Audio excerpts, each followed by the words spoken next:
41, 42, 43, 44, 45, 46, 47, baby! 49, 50, 51, 52. 50. Okay. I got a little excited for the 47 there.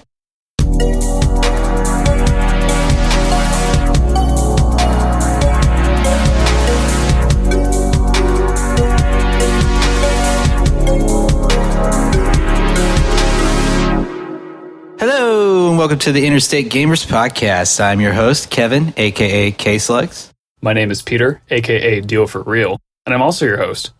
Well, welcome everyone to the 36th episode and the 29th game review for the Interstate Gamers Podcast. We're one game away from the big 30. One singular game. Wonder what that game will be. But hope you've all been enjoying Season 3 this far, as I always like to say. If you remember last episode, or maybe you haven't tuned in to the last episode, we reviewed Perfect Dark. Surprisingly, it was pretty up there in terms of the rankings. So that was a good game to review and play. I enjoyed that. Good. Well, it's my understanding that we have another listener question. Ooh, baby. This one comes from Simon Webb. And I believe he's our, what does he call himself? Executive producer. Executive producer. That's what he likes to coin himself, but we have no executive producers, so he's one of those crazy people. But Simon asks us, what piece of game memorabilia would we like to own? Or if we can't decide on one, what would be your top three? I want to say that I own a lot of memorabilia already. Yeah, you kind of do. My apartment is full of it, in which case Simon tried to perform thievery and steal my Ganondorf amiibo, but I made him bring it back before he left town. But a really cool one that I got when Peter was actually in town was the Super Smash Bros. Ultimate game guide.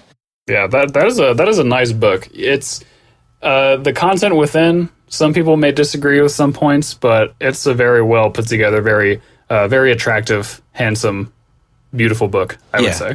Yeah, I really enjoyed that. Another thing I have is I have numerous posters. I have, I don't know what you call it, I guess a figurine of Skull Kid from Majora's Mask that Chris gave me for my birthday. So, all really cool stuff. I love memorabilia. So we get that you're a really cool guy who has a bunch of cool shit, but I believe the question was about something that you want to have that you don't have. Oh, okay. I guess I would want more game manuals, right? Like, I want to see more of the games of, like, Pokemon Gold or Silver, like the game manuals for those, and have, like, all the... Or maybe, like, the art. I want more art drawings of these games. You know, where they do, like, the sketch art of, like... Yeah, the concept art. Yeah, concept art. That's what I was looking for. Yeah. We're all about the aesthetics here at the Interstate Gamers. Well, nice, dude. What about you?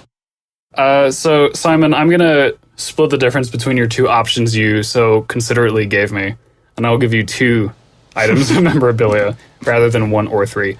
The first one, I would love to have the Birdman himself, Tony Hawk, professional skateboarder, to sign my copy of Tony Hawk's Underground for the GameCube, my favorite Tony Hawk game of all time. I would love for that man to just, put his little signature right there, his autograph, if you will. My second thing is, and this is very specific, I want 2 copies of the Japanese Perfect Dark promotional poster, which looks very different from anything that they released in Europe or North America, and I think it's a lot cooler, which is kind of the pattern I'm noticing with me in, like, Japanese versus North American versus European, like, artwork. Yeah. And the reason I want 2 copies, one's going to be clean. The second one is going to have signatures of Grant Kirkhope, of course, my boy, and also, like, the various voice actors who appear. I love the voice acting and the music and everything. We went over this in our last episode of IG, which you should listen to if you haven't yet. So, I want to have a backup unsigned copy and then the signed copy. Those are my 2 things. Nice. Those are pretty cool things. Thanks, man. I wonder how far-fetched it would be to get Tony Hawk on this podcast. On the podcast? Oh, man. I don't know. We're going to make it happen. I thought you were going to say how far-fetched for me to get the thing signed. And I was like, that could probably happen. Like, I would just have to go to some thing that he was at, but...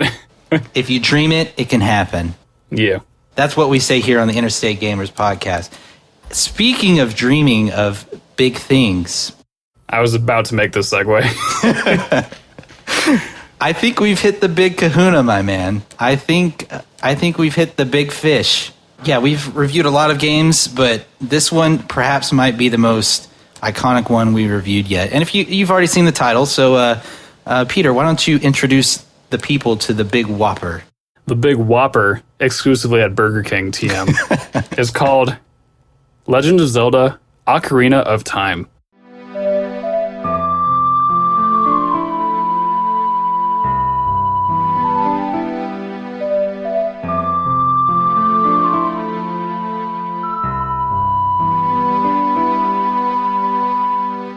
This one deserves a big hell yeah. Hell yeah. Man, who hasn't played this game, right? Like, if you're any sort of gamer that was born in the early 90s, it would be hard for you to have not played this game, as it's one of the most iconic games of all time. So, yeah. I don't. If you haven't, you have definitely been, like, staying under your rock if you haven't even heard of this game. Haven't even heard of this game. I would say that this game is, like, the grandmother of 3D adventure games. I think it's pretty safe to say that. I agree. I would say Super Mario 64, introduced 3D, and then Ocarina, like, put it in this big grand adventure with story and cinema and, plot and dialogue and all this stuff. So, really very, very influential game. So influential, in fact, that I don't think I even have any cool trivia about it. I'm sure you can find some somewhere. I have trivia for one of the sections, I'll say that. Okay. A very specific little bit. But, I mean, yeah, this is the first 3D Zelda game, came out in 1998, was hyped to the moon and back, probably. I don't remember. I was there, but I wasn't, having memories at the time. But, yeah, Ocarina of Time, I think we can just kind of sort of get into it. I agree. I mean, people know what this game is. You know what this game is. I will say that in terms of, the game and its relativeness to me and how, like, when I started playing it and things like that. Yes. Obviously, I've played it multiple times throughout the day. I've maybe beaten it 2 or 3 times. I'm probably working on, like, my 3rd right now. But I've never actually owned it until recently when I bought it for the podcast to, fully review. Because I was like, I want to revisit this game and kind of look at some stuff. And I obviously wanted to do it on the original console. And I needed the game. So, you know what? Here we are. But, yeah, I would borrow it from my cousins or my friends, and I'd play it. And my cousins had it, and I was always like, man, that game looks so cool. Like, I just want to get lost in that world. And you know what? It is a game that is definitely perfect for that. So, yeah. Yeah. For me, I've had this game, I mean, almost as long as I can remember. I barely remember the pre-N64 days, but I do kind of remember. But I have this really funny, like, specific memory of me playing the Deku Tree, the first dungeon, and then having to pause because I went with my parents to some seafood restaurant we'd go to all the time. Yeah. And then, like, coming back, and I just remember, like, I want to go back to the game. I want to go back to the game. And so that's, like, the earliest memory I have of this. But since then, I have beaten it several times. 2 times on stream, actually. Once was a 3-heart run, and the other was a 3-heart run with, like, no fairies, I think was my stipulation. Damn. Because I don't like to speedrun all that much anymore, but I like to invent other types of challenges. Yeah. So yeah, I'm very familiar with this game. I do have a 100% file, which I definitely needed, like, my player's guide for, because I did have the actual player's guide, which was in itself a pretty awesome piece to have. Yeah. That's a good piece of memorabilia right there. Yeah, for real. I wish I had that. But yeah, I briefly played the Ganon fight the other day, because I've played this game recently enough to where, like, I don't need to run through the whole thing again. Right. But played the Ganon fight to kind of experience that again, and still pretty powerful experience. Yeah. So I am definitely ready to get into it if you are. All right, let's do it, man. I'll kick us off into the gameplay. We'll just... Actually, you know what? You talk about the mechanics a little bit. I mean, it's pretty everybody knows it, but we'll just kind of go over a brief overview. Yeah. So in Zelda Ocarina of Time, you play as Link. The end. You play as Link, and generally the flow of the game is you're in the overworld, and then you find a dungeon, you complete it, and then you go back in the overworld, and there's usually some like task you have to do, or some like kind of puzzle of you having to figure out in some way where to go next for your next dungeon. That's kind of the pattern the game has. And after the first 3 dungeons, which you play as Child Link, you then go to the Temple of Time and you pull out the Master Sword and you jump forward 7 years. And you become Adult Link, and then you have 5 more dungeons, 6 if you include Ganon's Castle. The thing about this game is it's very puzzle-oriented. Yes. It's not so much about, like, being good at, like, pressing buttons. It's more about figuring out stuff. Which, of course, makes it different from, like, Super Mario 64, for instance. All right. Yeah, first 3D Zelda game, so a big part of that was Z-targeting, a mechanic that was introduced to help combat. And I have more to say about this later, but and we also briefly talked about this in the Majora's Mask podcast. But yeah, Z-targeting was a way to like help people who weren't so familiar with 3D be able to like keep their focus on enemies while they were fighting, and then switch out of Z-targeting and just go back to like explore mode, I guess. It doesn't really have a name. But yeah, definitely introduced some new concepts there, some new like gaming concepts that a lot of people had not seen yet. And yeah, very, very puzzle heavy, kind of slow paced, methodical sort of immersive game, I would say. Yeah. Yeah, so getting into the gameplay a little bit, like Peter said, the game is primarily about puzzles, exploration, and adventure. And I think the game does a pretty good job of that. To even access the dungeons that you're trying to get to and save the world with, you need to go on some quest to figure out how to access it, like obtaining Hookshop, for example, to get into the Forest Temple, or stopping the rolling Goron with a bomb so he can get you the tunic into the Fire Temple, things like that.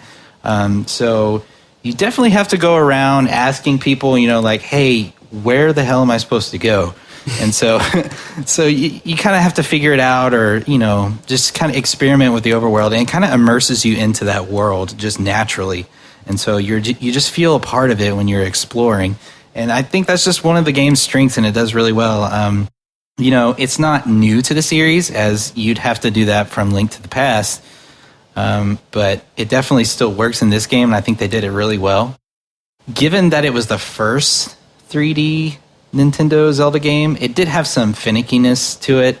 Some of the aspects of the gameplay didn't always go so smoothly. Yeah. Whether it be lag or the targeting system it was kind of annoying at times, and sometimes hurt you more than it helped. Or perhaps a stupid opponent race, or not even being able to do a simple slash on a pot that's right next to you. It's like, oh my God, I just want to hit the damn pot. And you're just like, hide.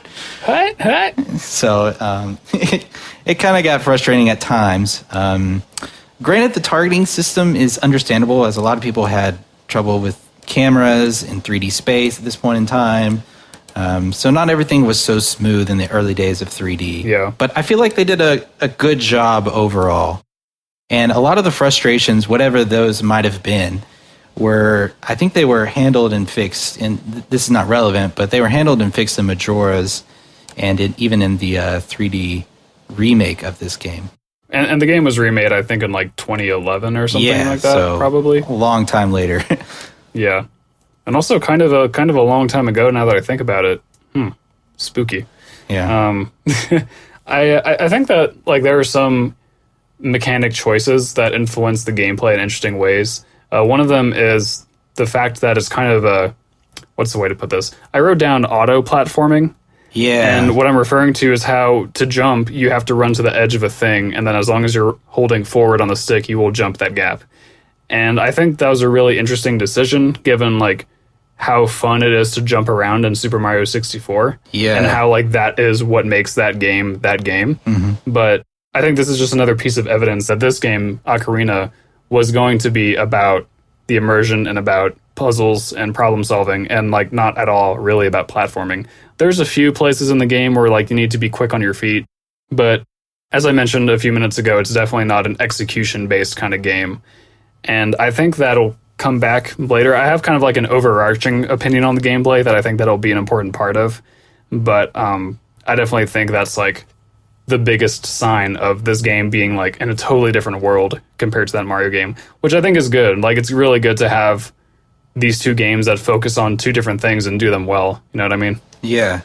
It's kind of funny. I wrote this down in my notes, but it's kind of crazy that it took Link until Breath of the Wild to be able to jump on command. Yeah. I was like, maybe I could forgive it for this game and like even Majora's, but after Majora's, I feel like they could have implemented it in some way, but I don't know. This was the era of platformers, and I think it might have enhanced the gameplay a little bit had they implemented this, but you're right. They focused so much on other aspects that it wasn't really necessary. So yeah, it's more about utilizing your items and the items that you have, or your environment, and manipulating it.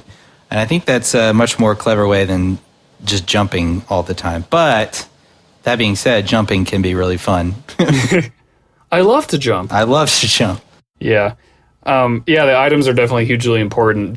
Generally speaking, each dungeon has some central item that you get, which will then become your primary item throughout that dungeon. Sometimes it's kind of annoying, though. Like, sometimes it would be great for you to have to think more about, there are a bunch of items I collected in the past, maybe one of them will help me here. And I mean, that does come into play, but like, generally when you are in the Forest Temple and you get a bow and arrow, it's like, I bet 9 out of 10 things I need to do will involve the bow and arrow. And so that kind of like goes a little bit against the problem solving that the game seems to want to emphasize so much.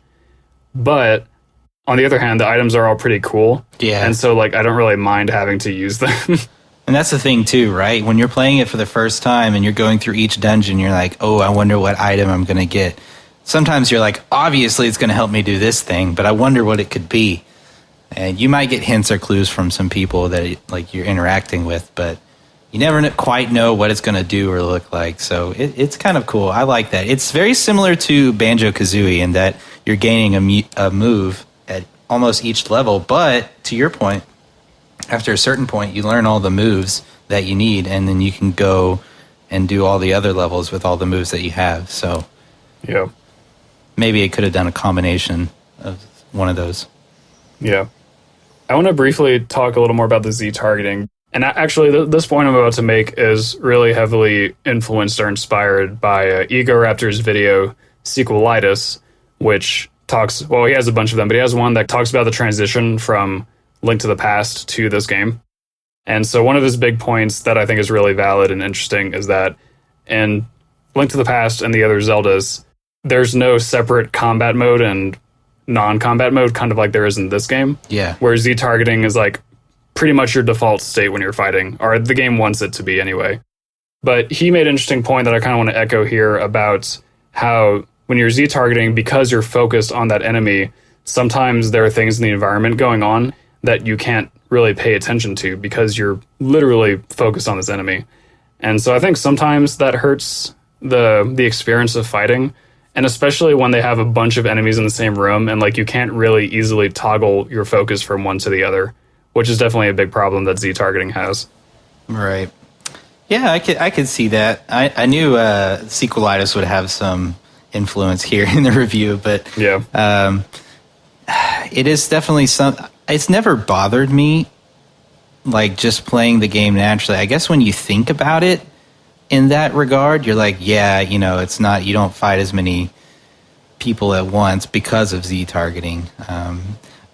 But again, I kind of have to give it a little bit of forgiveness in that regard because of the era in which it was in. Yeah, I'm not saying this as like some huge strike against the gameplay, but I think it is like a flaw that is just worth thinking about, as critics. True. Yeah, you could just seamlessly fight in Link to the Past and stuff like that. Yeah. I think that I think this also goes back to the game being more like a mental game than a physical game, because if it were a physical game and it was all about reacting to all this shit on the screen, then I think like the combat would reflect that. But as it is, this is another kind of Sequelitis point. The combat and a lot of things in the game actually are about timing and like waiting for windows to open so that you can strike or do anything else. Right. And I think that kind of contributes to the game having a slow pace, sometimes a little too slow for for a veteran player to get much enjoyment out of like the act of the gameplay itself. And this is kind of the bigger point I wanted to make, kind of jumped ahead to it. There are some enemies in the game where you kind of control the pace against them more. So like the Lizalfos, the kind of lizard warriors, are an example where you can just kind of hit them whenever. And they'll still like jump over you and try to parry you and do all this stuff. But the point is you can pretty much fight them the way that you want. And same thing with the Iron Knuckle, which is a really fun mini-boss with a gigantic battle axe and armor and everything. But a lot of other enemies, you have to wait for them to be vulnerable, and it does kind of get tiresome. I don't think it's as big a deal as Egoraptor says. I mean, he probably exaggerated for comic effect, too, because that's what he does. Right. But I think it's something worth thinking about, and I think it's something that other games would improve upon. Yeah, I can't, I'm trying to think of future Zelda games and how they handled these things. One that comes to mind is Twilight Princess, and I don't feel like it's too terribly different from what it is there either. Yeah, I think Twilight Princess has like more opportunities for you to just go at an enemy, and I don't think there's quite so many enemies that like, you know, hide behind something and then come out and then hide behind something again. I don't know. I haven't like sat down and tallied every single type of enemy and how they behave. It's just kind of a general feeling that I have. Right, and it's almost weirdly turn-based. It's not quite turn-based, but it engages you into this mode where it's like you one-on-one versus the other enemy. Yeah. And you're like trying to conquer that enemy and not trying to worry about the person behind you. But again, I think that's primarily because of like console limitations. Yeah. And due to the era of that time. But it's a very valid point. I'll give you that. I have some other points that I want to briefly talk about, but I was wondering if you had any that you wanted to initiate. I feel like I've been kind of steering the wheel here. I feel like you have a lot more to say about the gameplay than I do, but I think I've gone over most of mine. Overall, all things considered, I think the gameplay was done pretty well. The controls are very intuitive, I think, and they felt natural to an extent. Like, for this era, like, I often talk about the controls of games in perspective to what the console allows you to do, right? Because we all know what the N64 controller looks like. It's not very great, and also the thumbstick hurts after a while. So I think, given those limitations and it being newly 3D, the controls make sense. Yeah. And this is kind of the same point I made in Perfect Dark. Of course, you know, it's better implemented today, where you have two joysticks and people they've just figured it out. But back in the day, you know, it worked for what it was. And I think this is the same case here. Yeah. So I guess that's my perspective and opinion on it. And if I can still play it today and like it feels natural to some extent, then I think it does a good job. Yeah, I think so too. I have two mini points here. One of them is that there are some mini games. You have an archery range that you can go and shoot a bunch of shit with your arrows and get some actually pretty great rewards. There's like this sort of bomb shooting gallery where you use bomb chews and try to hit targets. There's a fishing hole, which is pretty inconsequential, and I wouldn't really recommend people spend time there. Yeah. Just because it's like just a diversion. And these things aren't like super critical, but I think it is interesting how they sort of provide little breaks like that. And actually, I do think the archery is quite fun. Sometimes I will go do that just for fun. You mentioned an Epona race earlier, which is its own little kind of side mission where you can go to the ranch and beat Ingo in a series of races in order to win Epona. And it is pretty difficult. I think I'm a professional expert, as I like to say, and I think I figured it out. But it is challenging. And that I guess it's its own type of mini game, but really the reward is being able to ride Epona, because otherwise getting around in this big ass world is a hassle. Yeah. Like there's no way around it. Yeah. You can use the ocarina to fast travel, and you can also use the ocarina to do a bunch of other stuff. The ocarina is very important in solving a lot of puzzles, and I think anyone who knows anything about the game will know that, so I'm not going to belabor the point. But yeah, being able to travel with Epona and with the ocarina both is like a huge godsend. Sometimes I reflect on how they were able to just code all of these things. And to me, it just baffles me. Because recently I've gotten into delving a little bit into, Nintendo 64 code and how that's written. Yeah. Or how that was written back in the day. And oh my God, man.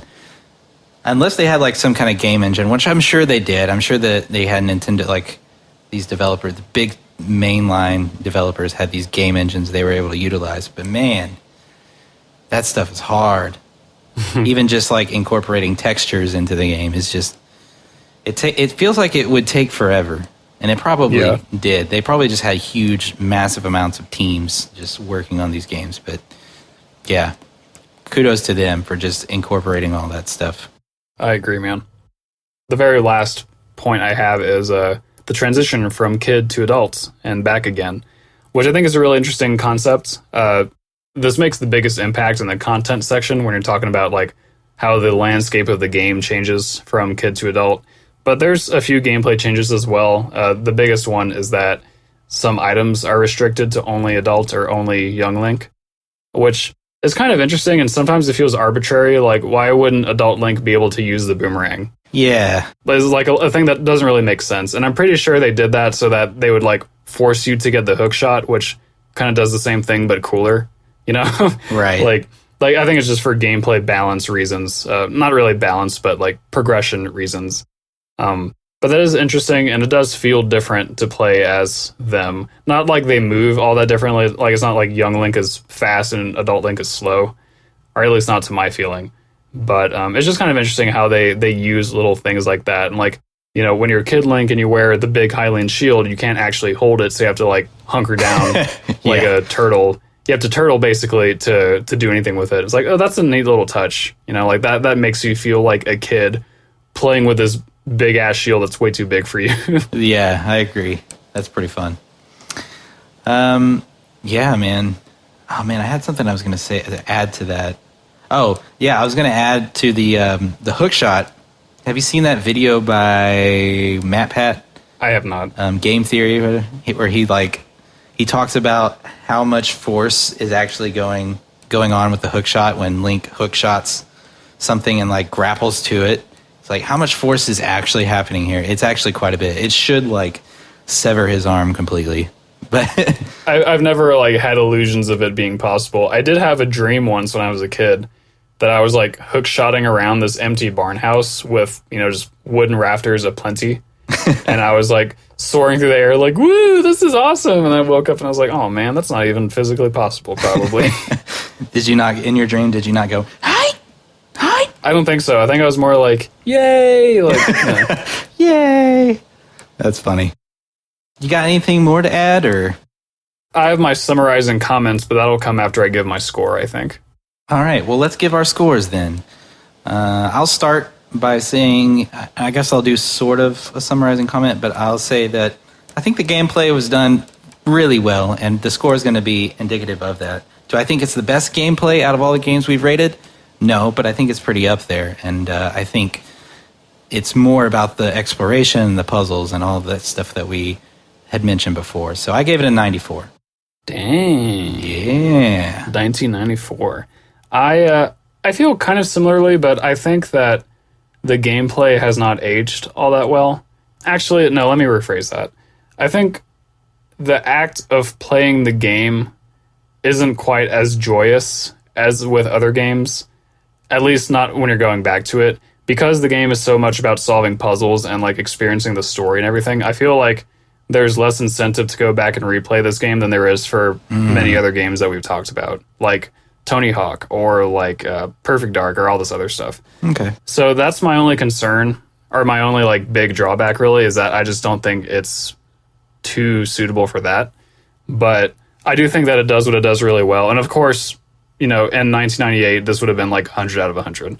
But looking back, I think the gameplay is good, but not like stellar on its own. Like just on its own, the gameplay purely. So I gave it an 80. An 80? Yeah. An 80? Oh. An 80. Hey, an 80 is still a good score. We always talk about this, We but do. you know the deal. Our bell curve is whack. For Ocarina of Time, though? But you're right. You're right. It's not bad in overall, but... Oh, man. Poor Ocarina of Time. This poor injured game got a low 80. It's never seen the likes of an 80. It hasn't. Anyway, moving on to aesthetics. Aesthetics. We'll be getting into visuals. So, young Pete Boy, why don't you educate us fools in the art of visuals? You poor fools. Grovel before my visual prowess. So there's no beating around this particular bush. The graphics themselves have aged pretty poorly. There's no denying that. The textures can be blurry. The Link is very, very polygonal. Impa definitely has like big triangular prism pyramid boobs. But you know what? Despite all of that, I think the designs are really creative. Yeah. I think that there's like this interesting blend of frightening, like realistic, so to speak, creatures, like the Stalfos, the skeleton warriors, who like have all these bones and they have like a rusty shield and a curved sword that looks like it'll, hurt and also give you tetanus, and then they have like goofy, charming NPCs who have fun animations and big doe eyes and all this sort of stuff, and cute animations and fun, like just little touches like that. So that's kind of the summary. I have more points beyond that, but that's my like overall impression. Right. Yeah, I definitely agree. At first, I thought you were about to shit all over. I was like, whoa, wait a minute. Oh, no, I think the game still looks pretty good, especially if you consider when it was made in the upcoming of the 3D era. I would say that it's due to the visualization of Hyrule in a 3D world that has kind of inspired so many to be in love with this universe, this Zeldaverse, as people like to call it. I think the 3D Zelda gives this universe so much more life and context, and it just really does a whole lot more justice to the series. I'm not saying 2D Zelda games aren't bad at this or anything like that. I'm just saying it's more immersive when it's in 3D, and I think this set the standard for those games. Yeah. They could have totally flopped and been like, the Zelda universe was better when it was just 2D. But no, like you really feel, and I think I could speak to most people who play this game, you really feel like you're in the Zelda universe. Like it's crazy. I think they did an amazing job. I would say that they did get lazy in some parts and put like a 2D texture in some areas where it was kind of disappointing to have 2D textures. Like at the very beginning of the game in Link's room, like I'm sure some people were there, like they're expecting this, 3D game of Zelda. Like, oh man, I love Zelda. I can't wait to, reimagine it in a 3D world. And they start the game, they go through the beginning sequence, and then like the very first thing, they're in like this really crappy looking 2D room. And you're just like, oh my God. And they're like, this game, did they really just do this to me? Did they troll me? And then they step outside and they're like, oh my God. Never mind. Yeah.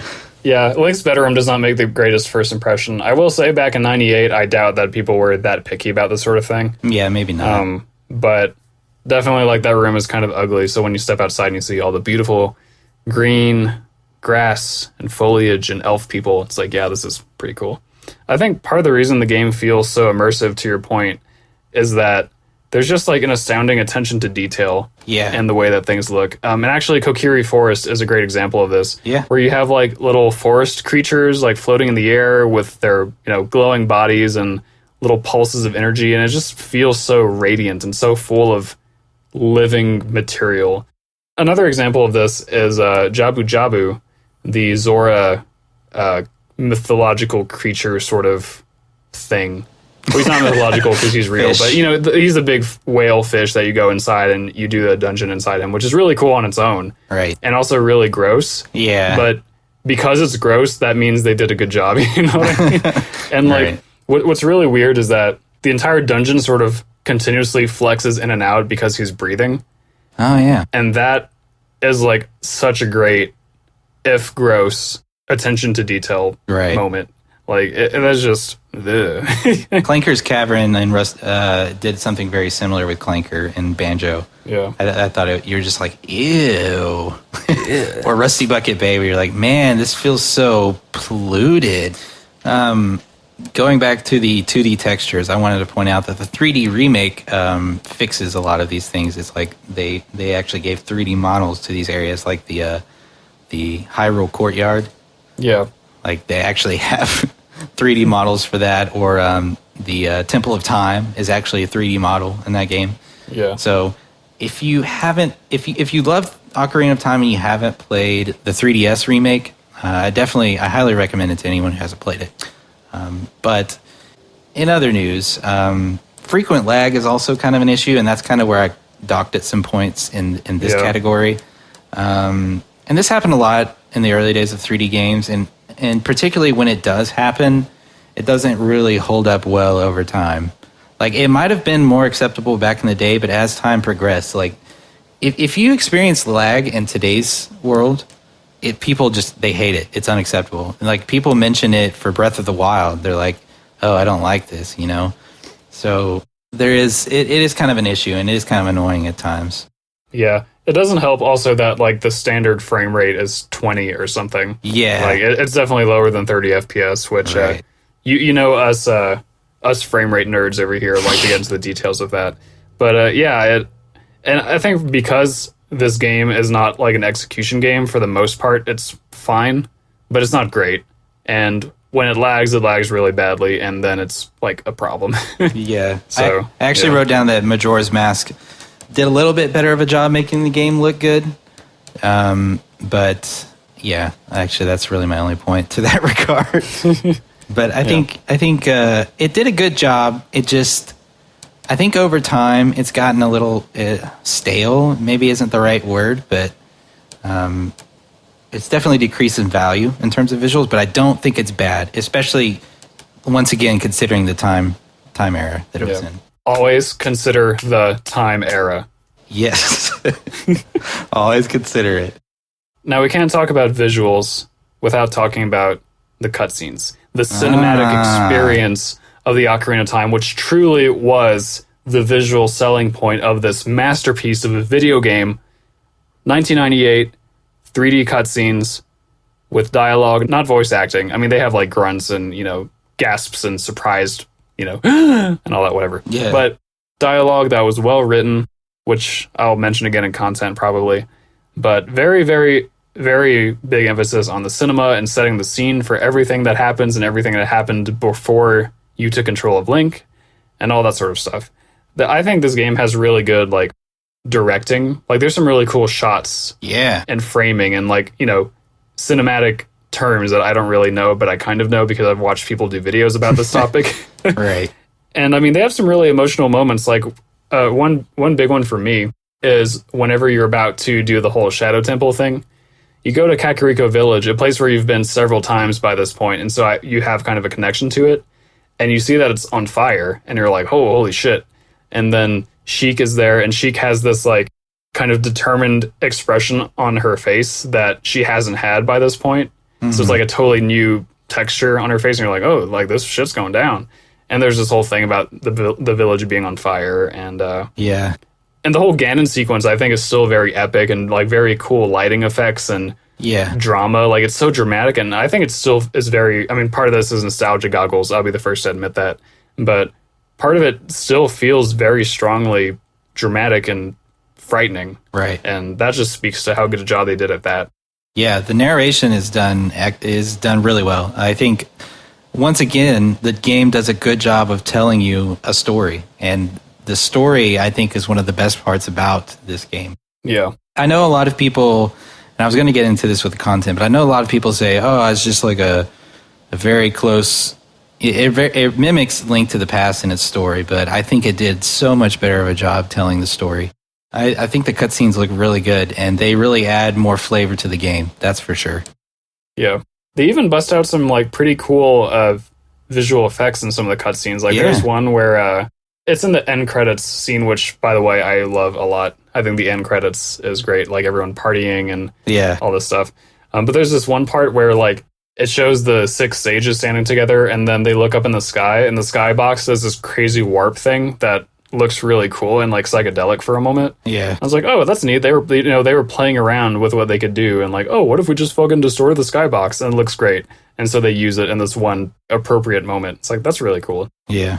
Taking risks like that. The creative minds of the Zelda devs. Mm-hmm. Well, we've talked about a lot in terms of the visuals, and I feel like the people get it. So why don't we get to our ratings for this? What did you give it? I gave visuals an 85. An 85, all right. Yeah. That's a little bit better. I gave it a 91. I still think it's pretty up there, especially for its time. It did a really good job.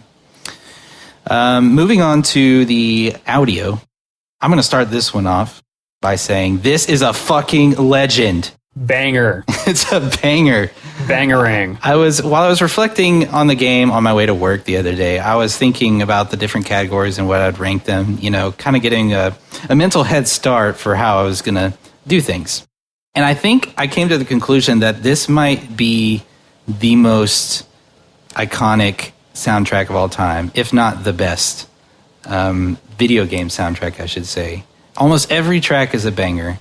And I know some of them were carried over from Link to the Past, but I feel like they sound so much better in this game. I know it has a lot to do with console, but I mean, just the way it was presented, the way it sounds, and these hold up over time.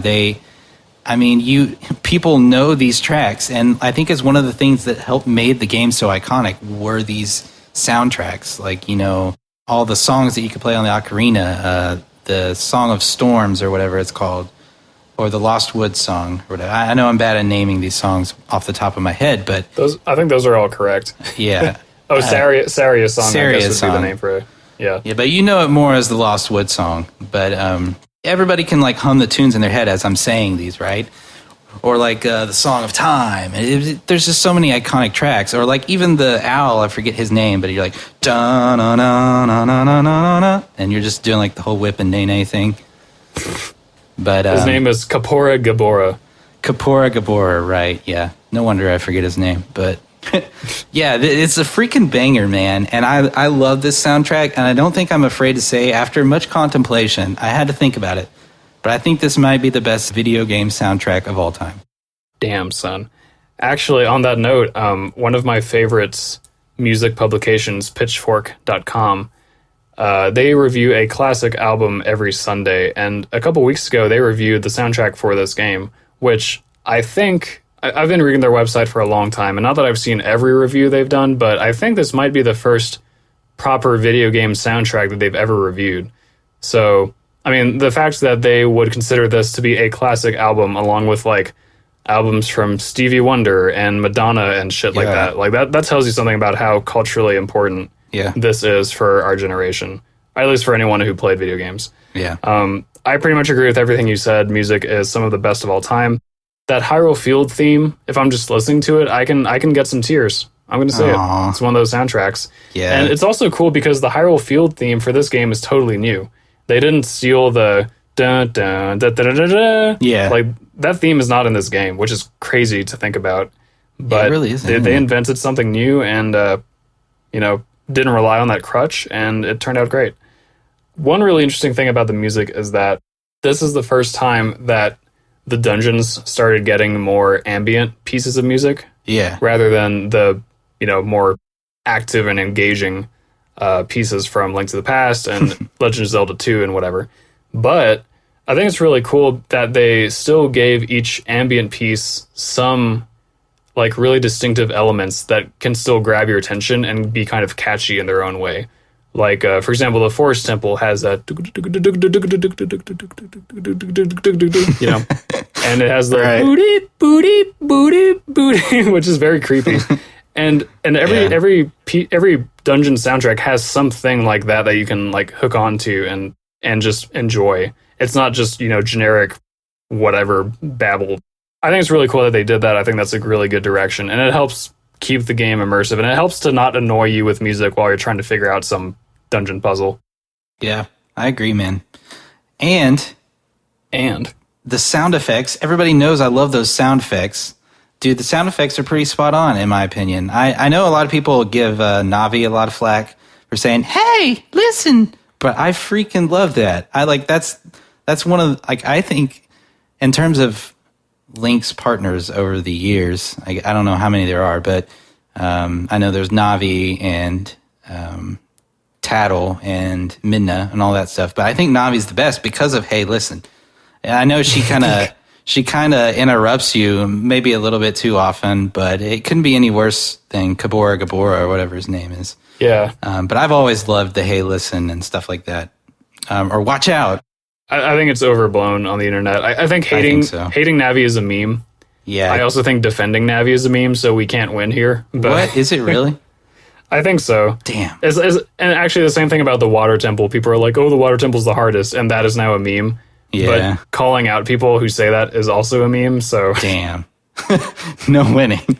Meme culture. But I agree. I think Navi's great.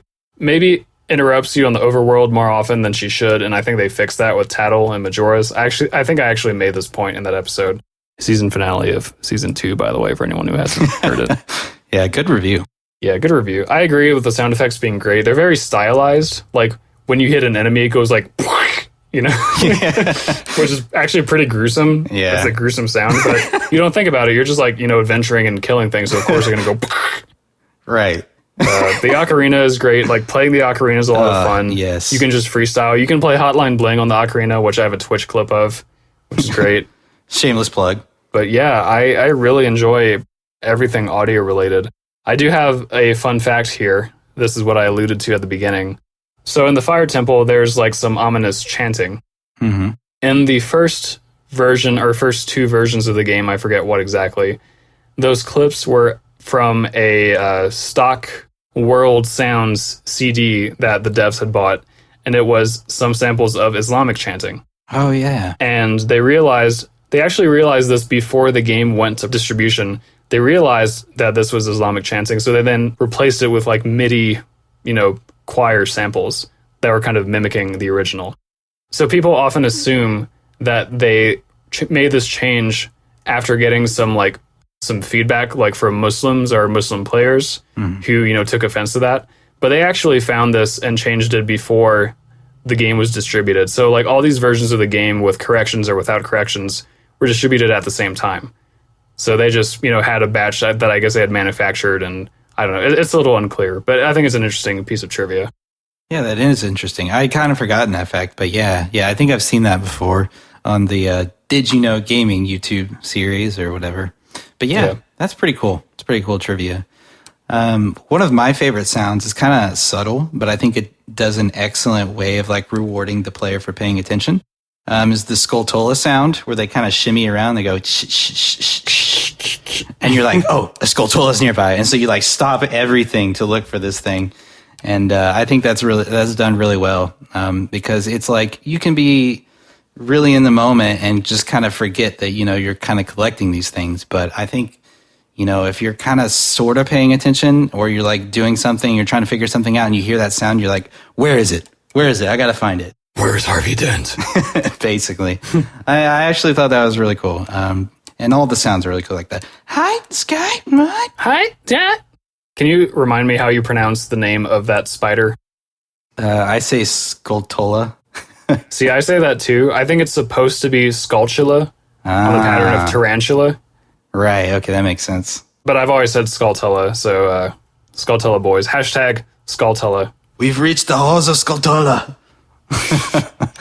But anyway, that's really all I have for audio, is that it's amazing. So I don't know if you have anything else to add. I'm done like a turkey. Sweet.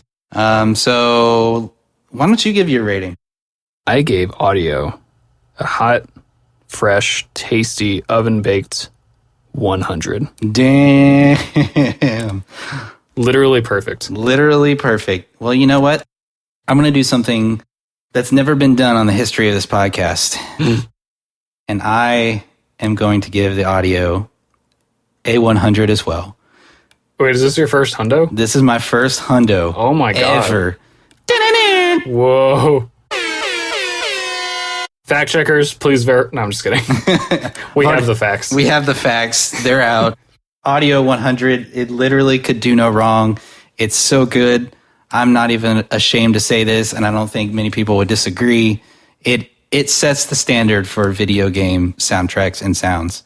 Even from this time, it's amazing. Well done. It's Koji Kondo, right? Yes. Well done, Koji Kondo. The double 100. Once again, Koji Kondo.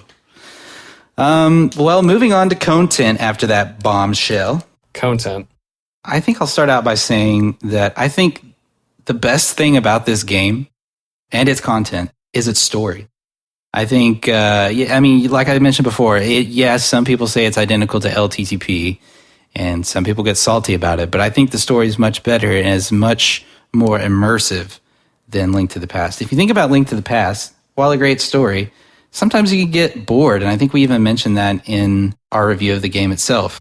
I'm pretty sure we mentioned like how it's weird that they have 7, was it maidens or princesses or whoever? I think maidens. And like they all kind of are the same, and they all kind of tell you the same sob story about, you know, whatever happened to the kingdom. And it's like I don't give a shit. Yeah, I'm sorry. You keep spamming A. Yeah, but here you have these cool sages who are all distinct, and you've met them all before, and they come back in this big way. And like, I mean, that alone does so much to elevate the story especially compared to LTTP. Right. I think the presentation of the game was just handled much better, regardless of the 2D or 3D perspective. So a lot of points are credited towards that. Besides the main story, there are a lot of side quests that you can do and items outside of the main storyline that you can obtain to help you in your quests. There's different tunics, numerous weapons. You can collect all the heart pieces, the skulltulas, as some might say, or masks quests, getting Epona, and more stuff like that. Yeah. There's a bunch of mini games. It's truly a fun game, start to finish, no matter which way you spin it. Obviously, there are games like Skyrim and stuff like that, which have more content in it than you can ever want in a game. But I think for this era, this has never seen this kind of content before. Yeah. So I think it really was innovative in this regard. And I think it still holds up today. Like I have fun playing, and it's still a chore and a challenge. I wouldn't say chore. It's a challenge. Yeah, I was about to say. I would say it's a challenge to 100% this game. So I mean, I think it's well done. I don't think it's as good as Majora's Mask, or it might be right on the. I think Majora's Mask did some things that were better and some things that were worse, and vice versa, obviously. But I think they're both pretty comparable in regards to content. I have a lot to respond to what you said, so I think I'll just go piece by piece at it. Mm-hmm. About the story, I agree that the plot is not anything really new, but the plot is not the strength of the story. The strength is in the presentation, as you said. But I think what helps with that is all the interactions with the NPCs. And now that I said it a few minutes ago, I think that like the fact that the sages are all key people in your life from beforehand, I think that's all like really, really engaging. Much more so than these nameless, faceless maidens that we talked about from Link to the Past. And just like random people that you talk to in the villages like have interesting things to say, and just the world building is what makes it so much more engaging of a story. Mm-hmm. So I just wanted to iterate that perspective. Yeah. You're talking about side quests and about, other things that the game offers. I think the biggest and best example of that is the quest to get the Bigoron's sword. Yeah. Which is a trading quest, kind of a fetch quest sort of thing, where you get an item that you can't really use, but you have to bring it to someone, and then they give you something and you bring it to another person, blah, blah, blah. I think that's a really cool side quest that actually sheds some interesting light on the characters that are involved in it that you wouldn't necessarily see if you weren't doing this side quest. And I think the reward is really awesome. Like the Bigoron sword kicks serious ass, and it feels different from the Master Sword too, because you got to hold it with 2 hands. You can't really shield while you're holding it. Yeah. So it's like, it's a really interesting, distinct reward to get. Outside of the Bigoron sword, obviously, there's all the other stuff, like the bottles that you can keep things in, which beyond a certain point, they become optional. Like, you probably only need 1 or 2 to beat the game, but you can get more, and it's actually kind of hard to get some of them. I don't think that content, like those other things, like all the heart pieces and stuff, I don't think that's like the most engaging content. Sometimes it feels kind of lazy how they'll like dot the landscape with secret grottos that you can fall into. Yeah. Like, where you blow up a rock and there's a thing under it. But really, like, what's ever in those? Like, maybe a gold skulltula, or maybe a heart piece, or maybe just a chest with like 20 rupees in it. It's like, oh, I mean, this is cool, but it's like, it's not the most engaging. So I feel like, in general, like the main meat of the content is really engaging, and even some of the side quests too. But like, there's a bunch of other stuff that feels kind of like filler, which like isn't major points against it, of course, because like it's better than nothing. Right. But it's just something that could be improved and would be improved. Like, for example, in Majora. Right. Yeah, and I would consider those optional content to begin with, I guess. And it's kind of just like You don't really have to do it. It's kind of weird because it's like the fact that they even included it, would it be better if they didn't include content? Would the content be better? I think that's the question that we're asking here. And I'm not really sure. I think the answer is no. Yeah, I think so too. It's a weird question to ask for sure. I think a lot of, let's say like open world games, they took a lot of inspiration from this game. Yeah. In terms of content and how to present content in an open 3D world. Like you think about this game and how like you do quests and things like this in this world, and you're like, yeah, like we can draw from that, and how Ocarina of Time did it. You go and talk to someone and you engage in a quest. And now that's not exclusive to 3D gaming at all, but like just the way you interact with the world and the 3D world and maybe collecting items became very similar throughout open world games over time. So I think this game inspired a lot of games in the future. Yeah. And let's not forget that the original Zelda for the NES really did lay the foundation for some of the ideas of things just kind of randomly being hidden in places. Yeah. Like that definitely started before this game, but this game of course modernized the heck out of that presentation right. and made it in such a way that other games would emulate it for years to come. I think I did my research on my favorite website, howlongtobeat.com.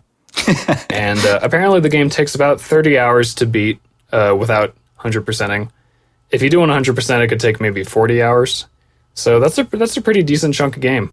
Yeah, especially for back then, and especially for the time period. Yeah, especially for that. We keep saying it, and we hope you've listened to this point, but especially for the time period. Never forget.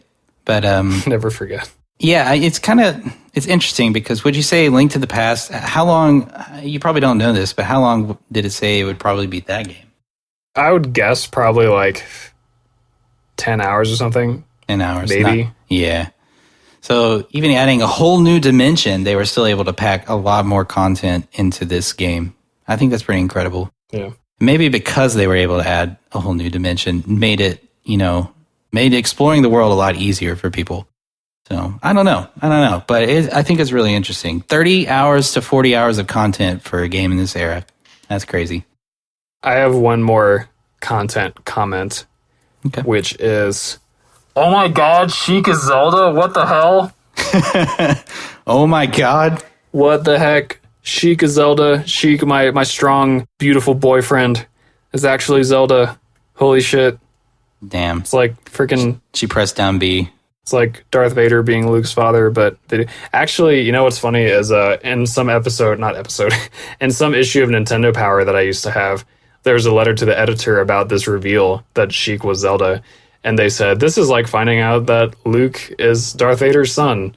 I was like, oh shit, like I guess that's kind of that makes sense. Yeah.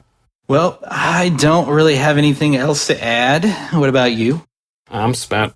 All right. Well, let's give our ratings. I gave my content section a 98. I gave mine a 90. 90. All right. Yeah. Mine was the exact same as Majora's Mask. I think both do great things. I think this one might delve into story a little more, and Majora's Mask gives you a little bit more options, like optional quests, and it kind of delves into those more.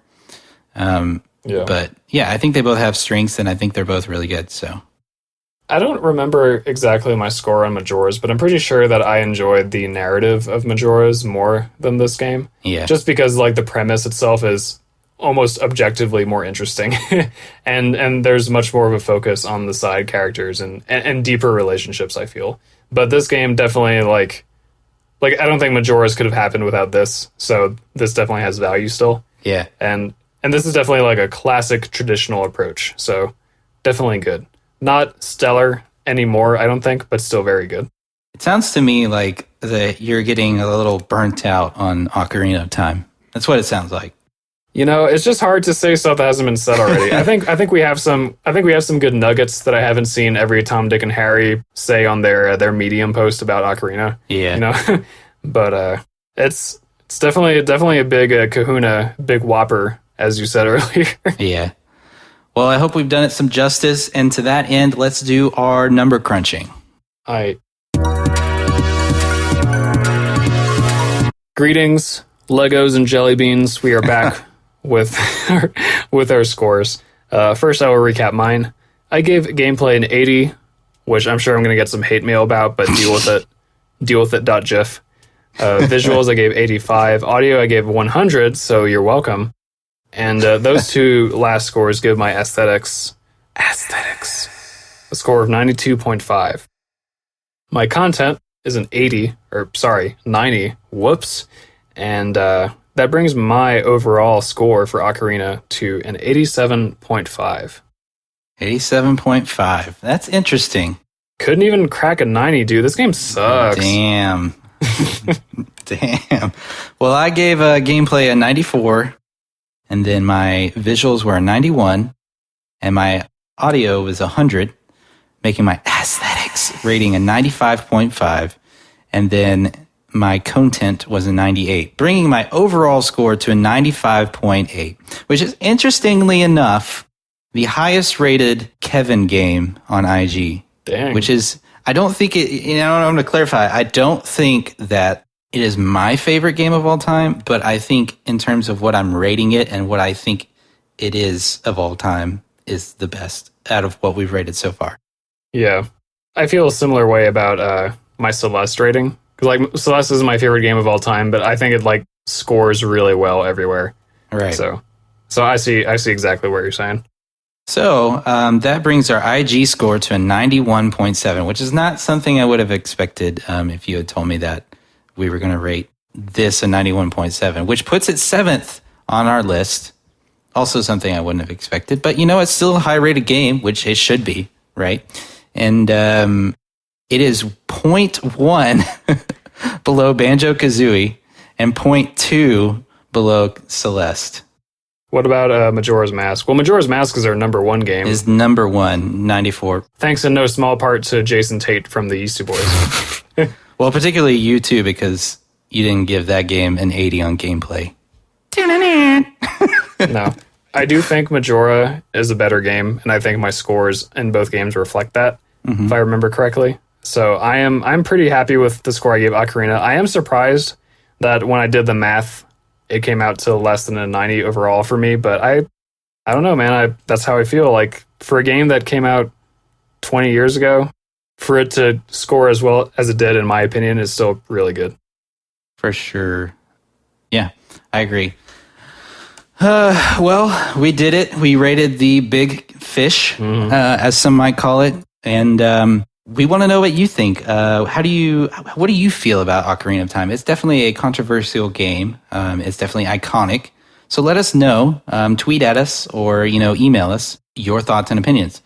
So you can tweet at us at the IG_cast, or you can email us at theinterstategamers@gmail.com. We also have a Facebook and a website, which I am happy to announce this project that I've been working on for so freaking long. So you people better enjoy it, and it's going to be good, and I think everyone will love it. We will have a new website that displays everything in one. So we will have all our podcast episodes, all of our rankings, our store, and a newly created blog that we will be writing to you, ladies and gents, and various other things. You can find extra content by us there as well. So very excited to announce that it will be released before this episode comes out. So go check out our rankings, all of our rankings on theigcast.com. Oh, shit. Yes, I am super excited to announce that. And shout outs to Pete Boy for helping me with the aesthetics of the website. Couldn't have done it without him. No. And various other people have helped me with it. I worked hard on it. I wanted to make sure that there was an immersive website for all of you guys to really enjoy our content all in one spot and not be confused about as where to go. Yeah. Because Simplecast did not do a great job with all that stuff, so I took it upon myself to make one for us. I gotta say, having a custom IG website is a great feeling, because we are definitely a how do I want to put this? We're such a good ass podcast that we deserve to have a good ass, custom ass website. You know what I'm saying? Right. So definitely kudos to you, Kev. I appreciate your gratitude to me, but really you are the one who deserves all the praise here. So good job, Kev. Oh, thanks, man. Go to this website. Definitely go to theigcast.com to see all of this great shit. I do want to say we have, of course, been wanting to review Ocarina since we started the podcast, but I think now that we have, 30-something episodes under our belts and 29 game reviews, or 28 game reviews before this one. Yeah. I think that we are finally ready to have done it. I think we did a good job here. So, yeah, let's go us. Let's go us. And the next episode will be our 30th episode, and I think that will be episode 9 of this season, so not the last of the season. So the 31st episode, or game ranking, will be our last of the season. So we've got 2 more episodes for you guys before the season ends. Yeah. I would like to shout out our patrons, but I probably will. I may forget some because the Patreon site, I have it up right in front of me, and the website's down for maintenance. And this is a cute little fox with a wrench and a hard hat. So Mission compris. if I miss some patrons, I'm sorry. I didn't mean to, but I don't think I will. So let's go ahead and name them. My beautiful fiance, Katie Davis, who, by the way, is turning 24. Almost messed that one up. But yeah, happy birthday to her. Then you've got Simon and Seth Webb, and you've got Mallory Sutton, and you've got Z-Boy, Z-Link, and Ryan Everett.